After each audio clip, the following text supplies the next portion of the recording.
Welcome to Naperville Notables. I'm Liz Spencer. Today I'm at Arranmore Farm and Polo Club and I'm talking with Shannon Greene Robb.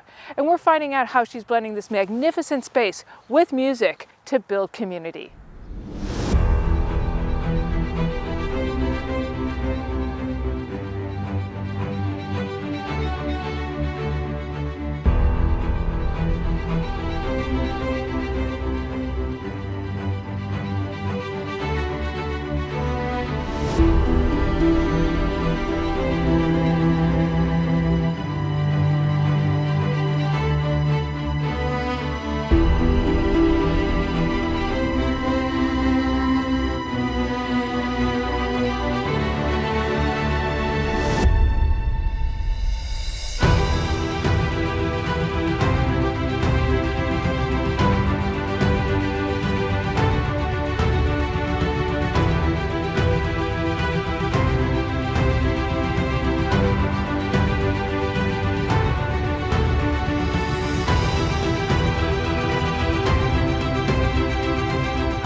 So tell me a little bit, where are we sitting?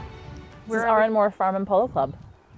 Yeah, Arranmore. And some people say Arranmore. Yeah, that is incorrect. Okay, It is Arranmore. Arranmore. Arranmore.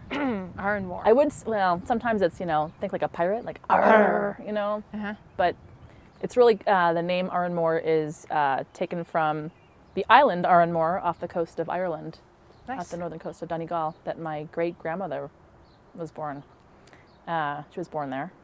And I went to Arranmore Island when I was 15, and my cousin that still lived there, she still does to this day. And small island, like 400 people live on this island. Wow. I mean, you take a ferry to get there. In fact, I was talking to her recently, and she was like, "Tell me what you do in the day." She said, "We go fishing, and I'm like, that's it?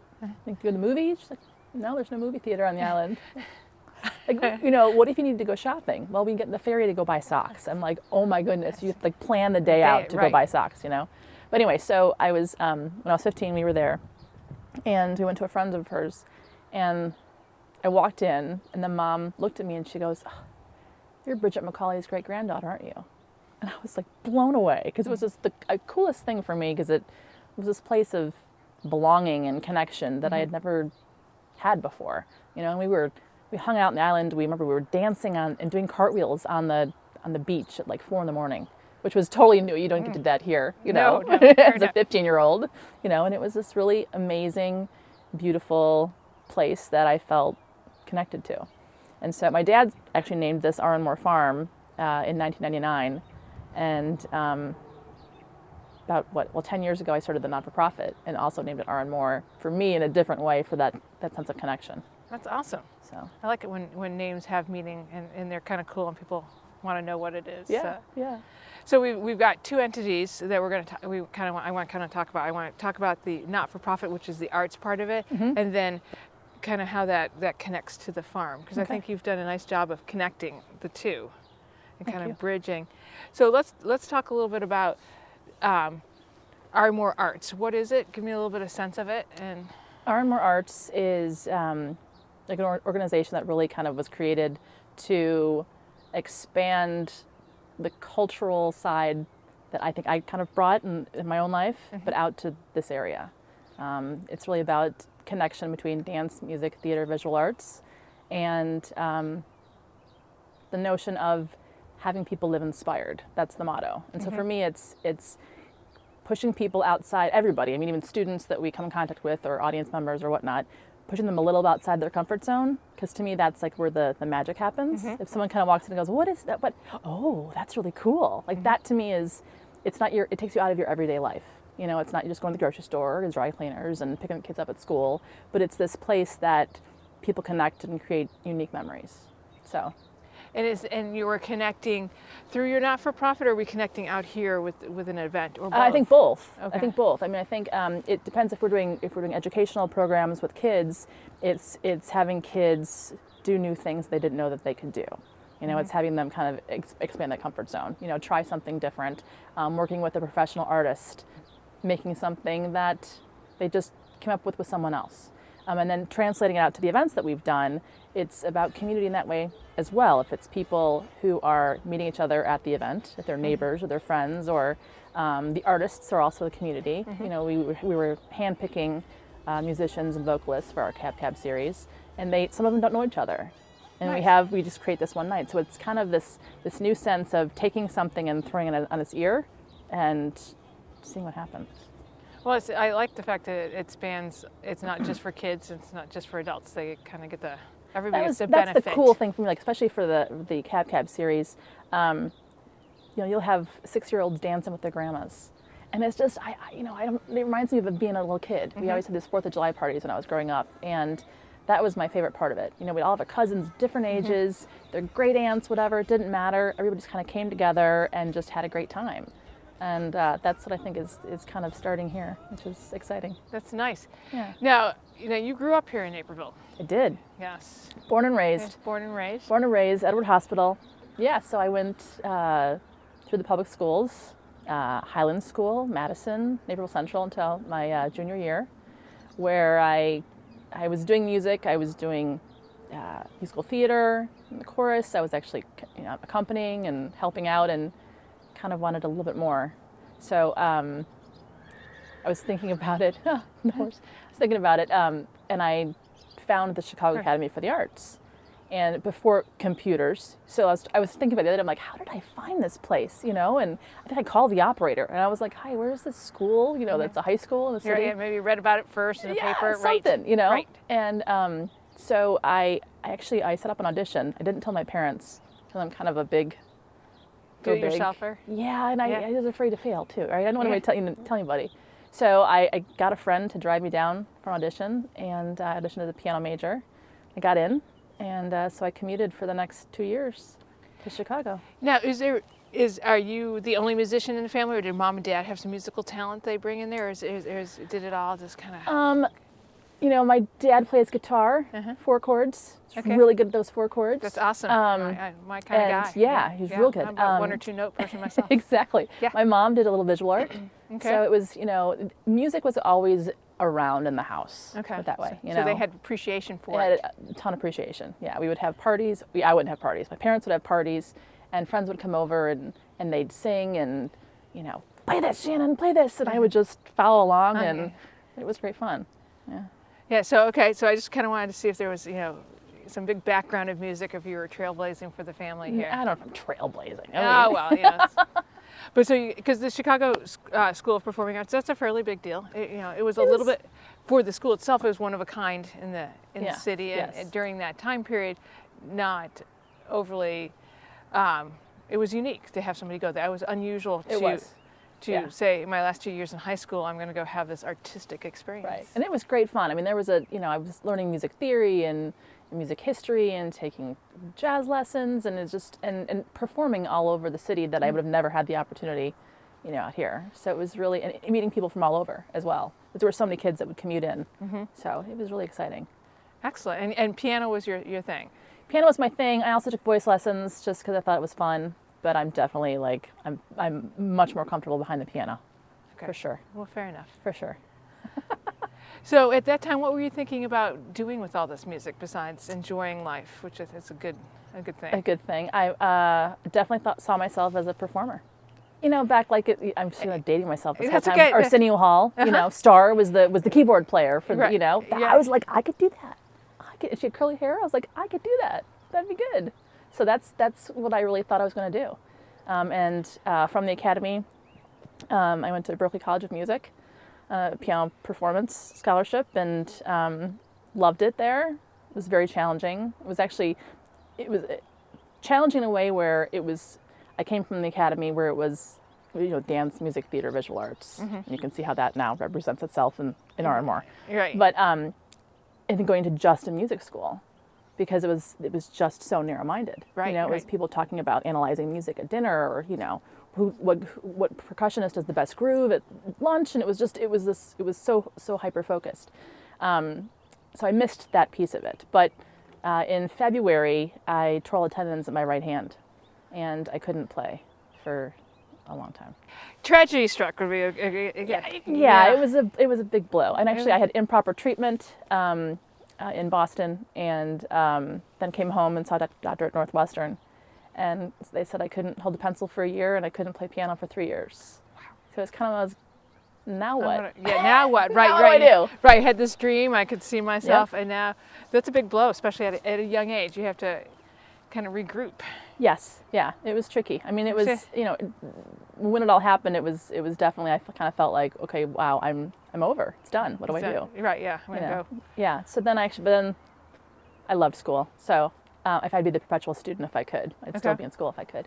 Then I transferred to DePaul University in the School of Music, and started out as a music business major, and then crazy events happened, ended up with music education and conducting, which was really actually, that's where I think the saving grace was for me, was conducting. Musical directing and conducting. It was the same control, if you will. Okay. I had behind the piano. With piano, it was this ability to connect with people without using words, because I feel like I'm right now. No, you're doing great. Yeah, well, I'm more comfortable behind the piano trying to tell you what I'm thinking, and then you can decide. But when I was conducting, it was the same thing. It was this way of communicating through others, for others, which was exciting and a challenge. It was great. We watch conductors, and from the audience, they're the ones out, moving their arms, Right. and somehow people know what to do when you gesture. Exactly. I remember my mom went to, it was musical directing and conducting Jekyll and Hyde musical, and she came in at the dress rehearsal, and we were stopping and starting and whatnot. And she was like, "I never understood what you were doing up there. Like, wow, there's really a reason for it." It's like, "Mom, I've been doing this for 15 years. Are you kidding me?" But it's the truth. I think people don't realize, that there is so much connection that's happening, especially because your back is to the audience. Right. You're not seeing my face, right? Right, I'm going. right. You're mouthing the words. Yes, exactly. Right, yes, right. You're Absolutely. counting, and so Absolutely. Yeah, my small exposure to that is just Ron Keller, and watching him, and he's right there with, and Absolutely. And even musical theater is fun in that respect, because you've got the orchestra below and the performers on top. Yeah. And you're having to. And you have to do both. You both. Oh, yeah. wow. I mean, so if you've got, some people would think differently, but I tend to think the people on stage should always be elevated. If they mess up, we need to find them. Right. So you might have a person who misses, six pages, in the score, and you're going, "Where are you?" And now we're here, go. So that's the exciting piece for me. Oh wow, yeah, because you're really following them. Yes. Music-wise, right? Well, I mean, you rehearse that they're following me, but if they, all of a sudden blank out and they move, then you start you go for it. Yeah. Yeah. Wow. There are some people who think that you shouldn't do that, but oh well. So that was under that music education, because when we think music education, we think teacher, we think classroom, but that became music direction. The choral conducting, that was what my degree was really in. Okay. Yeah. So that's where I connected with that. And I love kids. I had been working with kids forever. So that was, to me, an easy transition, if you will. Because to me it was like sharing music. I even hated the word teaching. It's like, no, I'm just going to share with you, because this is some really cool stuff. So let me share with you all this cool knowledge, and you can go do what you want to do with it. It wasn't like math, where it's like, okay, you have to learn how to do this. Right. Although I still can't do the Pythagorean theorem, so I don't even know. Like, that's even a valid point. Right, yeah. No. I'm blown away by what math they can do at a very young age. No, I'm out. I'm done. I'm out, right. I'm out, right, exactly. Yeah. So with the music education and the music direction, how did that kind of take your dream and change it a little bit, or did it give you a new dream with the directing into that? Did it change my dream? It didn't take it away. I mean, I think I always knew there was something a little different for me. It felt like it was just kind of a transition piece. Okay. I then actually ended up teaching at the Chicago Academy for the Arts. And I was there for about a year, and then I became the chair of the department, which I helped co-create the curriculum at the time. So Nice. That was really exciting. To me, that was kind of bringing in a different level to just the everyday teaching, if you will. I was teaching at the Chicago Academy for the Arts, and then was in grad school at the exact same time, which was great, because I could teach in the afternoon and then go to grad school at night. And that was at Columbia College? It was at Columbia College. It was an interdisciplinary arts. Nice. Which Yeah. is like, I think half the degree was how to say the word. Yes, or how to spell it. Yeah, exactly. Which was basically dance, theater, music, visual arts, and creative writing, and putting all the art forms together and how do they work, and if you add a media element behind music, how does that impact the other art form? And it's just fun. There was a bunch of artists, all different types. It wasn't just musicians, but dancers and visual artists and actors, and you got together and really were kind of exploring simple concepts, but you could take them kind of to the to the far ends of the earth, if you will. Right. Like things like, what is line? What does line mean to someone who's in TV? It could mean something very simple, right? But it could also, it was something in music. There's a line of the music, the phrasing that's happening, or an actor, it's a dancer. Right. And when you said line to me, I thought of the 180-degree rule, which we break all the time now. Okay, see? So so not just that simple thing, but all these different viewpoints, and how can you take one topic, and how do you see it, and how do I see it, and what if we come together and we collaborate just with the idea piece, how much more powerful it is, which to me it's kind of the thing about art. It's like if I'm here and you're there and we share an experience, or we do something together, it's much more powerful than just you or I could do individually. So I did that at the academy, and then I also taught junior high school. You're brave. Which was No, I actually think it's a great age. I think you have a lot of influence at junior high. It's fun. And I'm sure they thought you were the coolest. Oh, I don't think so. I think no. so. I'd challenge that one. Yeah. For sure. Yeah, I doubt it. I doubt it. You don't survive junior high without being cool as a teacher. Well, I did leave. Okay, there's my dad right now with a golf cart. Coming this way. So back to the education idea. So how did the education and the idea of wanting to share and connect with others bring into Arranmore? Did I get that right? No. Arranmore. There you go. See, did you think pirate? Yeah. Okay, well, I think it works. I was calling it Arranmore, and then I think I read it and then corrected myself, and now I was right all along, which is so unusual for me. It's all good. It's Arranmore. It's a point of topic, That's it's like, right. okay, let's just talk about it. Right, exactly. So how do you think that all worked together for this? And I think just the creating piece helped, was the kind of the link between the education, especially with helping to create the curriculum and just wanting to do something different. I think with Arranmore Arts, it also started, and there was quite a gap actually. I had my first son, Corgan, in 1999, and moved back to Naperville. We were actually we were in Chicago, then we were in Michigan, and then back to Naperville. And I was just kind of feeling like missing something. Yeah. I'm missing something. So that master's, that interdisciplinary degree kind of set you in motion with an idea? Yeah, it had me thinking about all the art forms and how to kind of touch on each one of them. And from that, we really kind of started off, honestly, there was some land back on the farm here, and we wanted to build an art center. And it was, the idea was to have an outdoor theater, an indoor theater, and a school for dance, music, theater, visual art.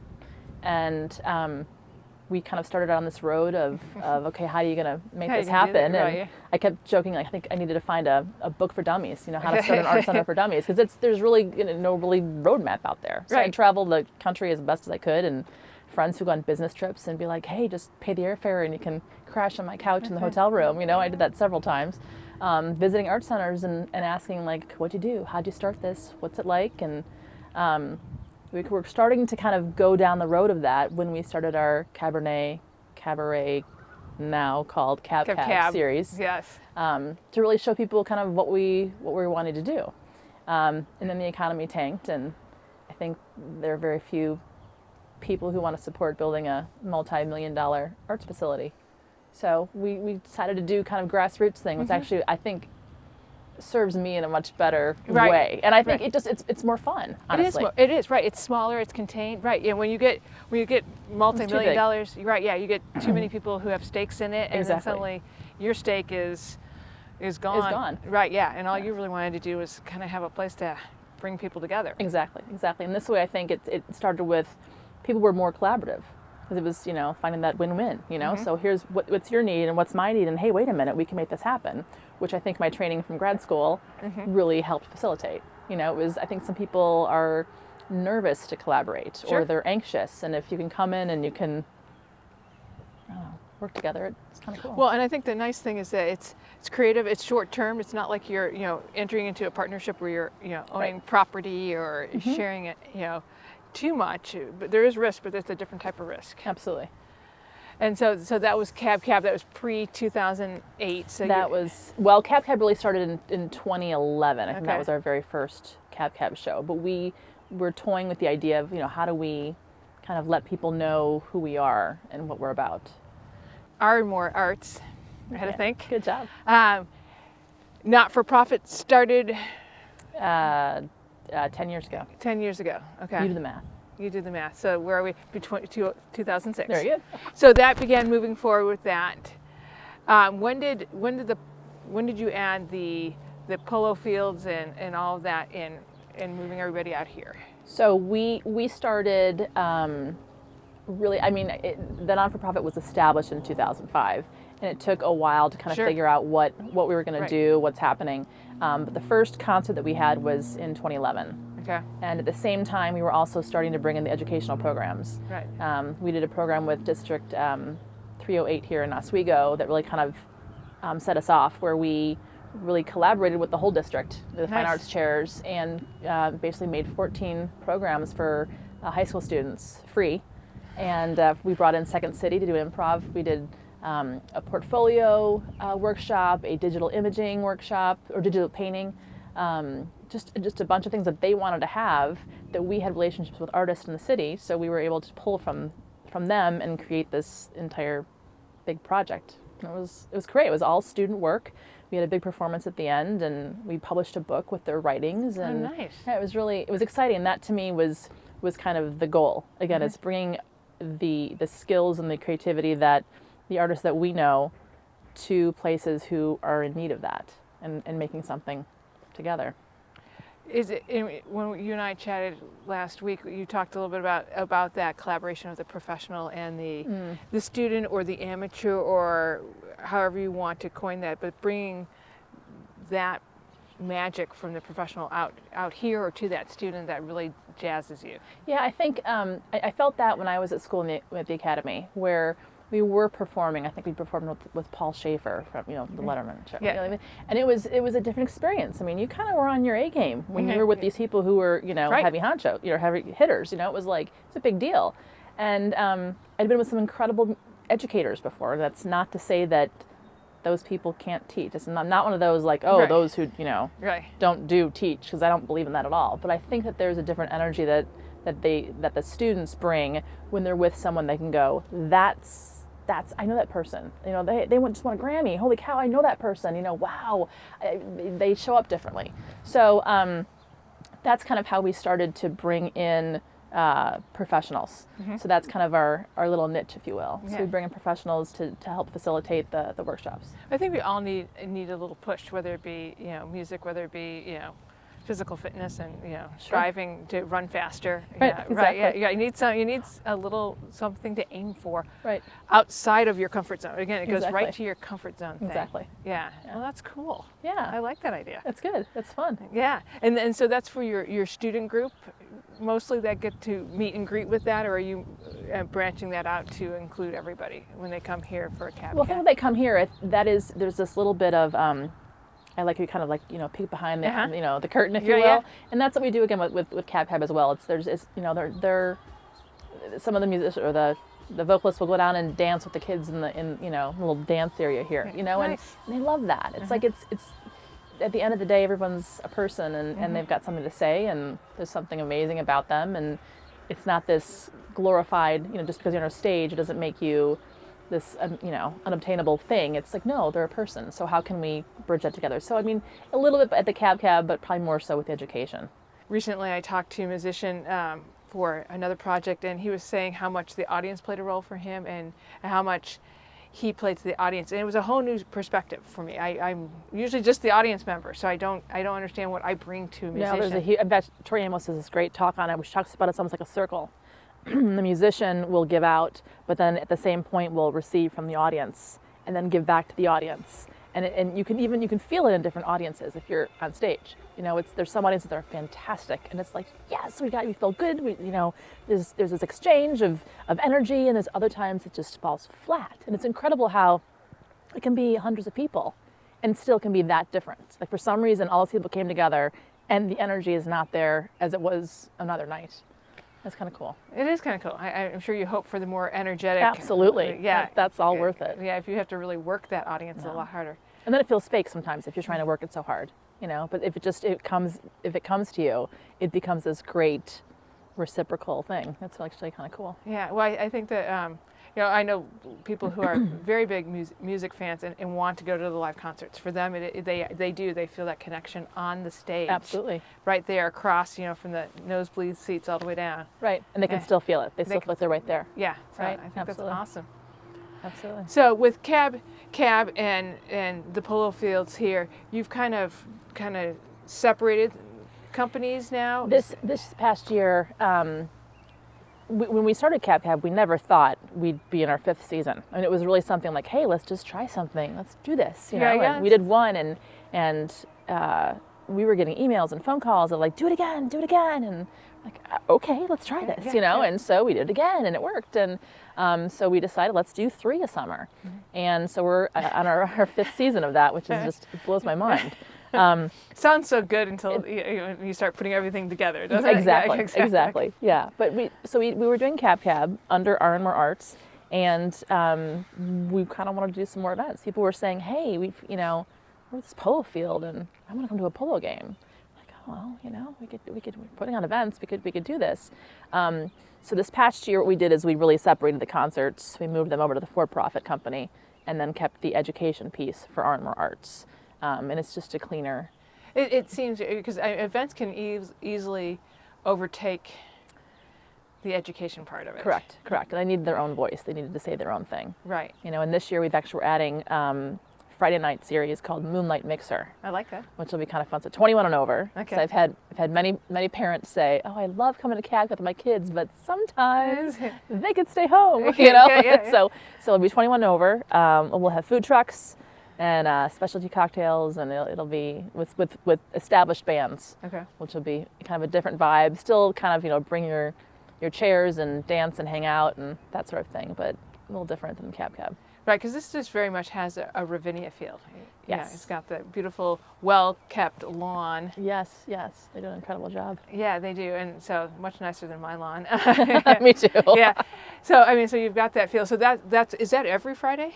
No, it's okay. July 15th, 16th, August 5, 6. So you limited that too. So good. So just 3. So there's a total of 6, but they're back to back. Okay. Because of this tent's up and everything's all here. So more efficient, right? Yeah. You spend the whole weekend out here. Yeah, exactly. Yeah. Right, exactly.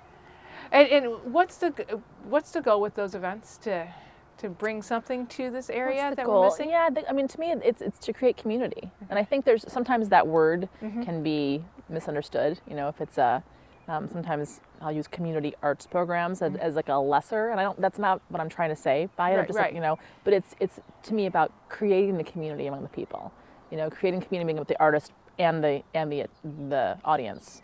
It's about we're in an area, we're technically in Oswego, but Naperville's right there, and Plainfield right there. Right. So we're in the middle of all these communities. So I use the word, but I think it's used in several different ways. Right. No, it makes sense. I think that and I think you're smart to say, okay, there is a limited number of these events. Absolutely. So they're special. They're not. We don't want them to become routine. The minute that happens, the magic's gone. Correct. Right. And you want people to. Going back to your family party on July 4th, where everybody came together. I think we all have memories of that. I know I do, where maybe you pick 2 that summer, and your friends go, and that's that special time in a very hectic world that we live in. Right.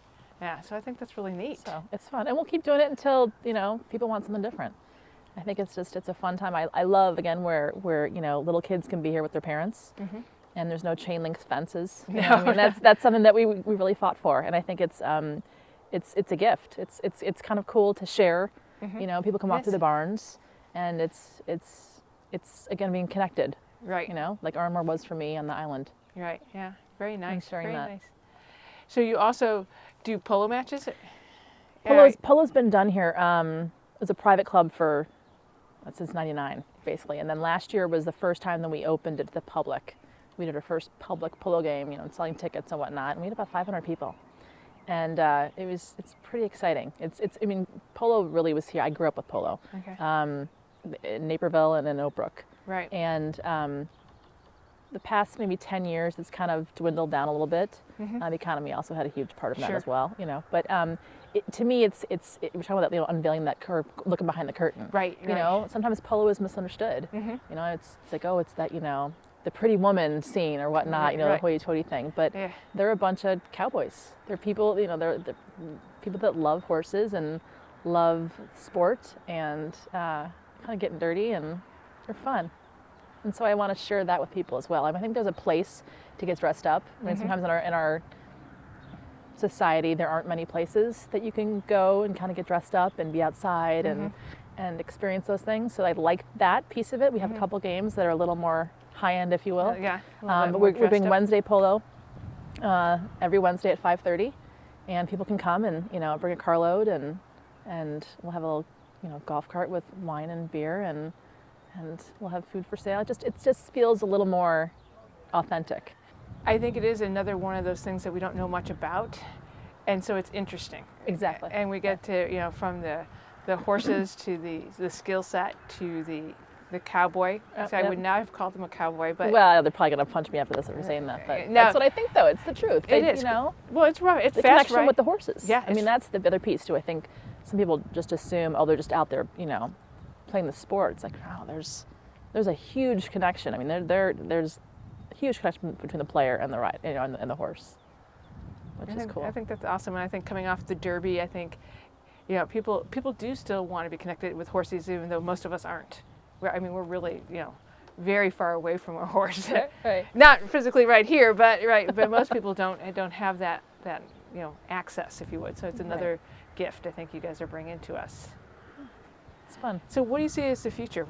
Do you think that far out, or do you kind of just roll with the opportunities? How do I think that far? I don't know. That's a great question. I think I'm just trying to kind of, you know, basically, I'm going to stay with that, you know, the energy piece that we were talking about. So I'm going to listen to the community and see what they want, or the audience, you know, and see what I can bring, and then take from that. So I think it's going to be this continuing process of listening and providing, and, you know, going from there. I mean, if I were to say this is where we're going to be in 10 years, that's my opinion. Right. You know, so I like that one better. Yeah, listening right. to people. And is it the idea of bringing something to somebody that excites you about the Arranmore? Probably bringing something and creating memories, bringing something new. Yeah. Again, it's kind of like, what's that outside the comfort zone? You know, Right. I mean, people with their cab, what is this cab thing? What are you doing out there? I'm like, just come, just trust us. Just- And if you don't like it, then that's fine. I'll Yeah. get your money back. Like, it doesn't matter, you know, but just, and then I've never had someone say, nope, you know, pay Right. up. It's like, this is fun, but it's just, we're not a typical cookie cutter, you know, performance. It's not a movie theater. You know, Right. you walk in, you do this, it's done at 9. Right. You know, it's more, well, it's a little bit flowy, and we'll see what happens. and do you hope that you bring joy to somebody for that moment, or do you hope you Oh, absolutely. inspire them maybe into something, or maybe to get them to think about something even, you know, not artistic, but just something a little different? Yes. I think all the above. I don't want to cut you off, but no, that's a huge piece of it. I think the inspiration piece is huge. I mean, live inspired. You know, That's to right. me, it's like kind of like it was, you know, Arranmore Arts motto, but I think it crosses over Oh, heavily absolutely. into Arranmore. So it's really having people step outside of their everyday life and maybe contemplate something bigger and better than themselves. That's awesome. Shannon, that's a perfect way to end this. Well, thanks. Yeah, well said, well played. So thanks for taking time. Thanks for letting us come out here and Sure. sit with you on the porch and overlook. On the stage. On the stage, right. Yeah. This- I'm You're on the actually stage. So you never said you're on the stage. Here you I'm are. not. Yeah. I think that this is about where I'd like. This is my comfort zone right now. Okay. So we'll see how we Well, can let's- expand that a little bit. Exactly. So, but thanks You're for welcome. taking time. Thanks for It's a coming out. pleasure. Thank you.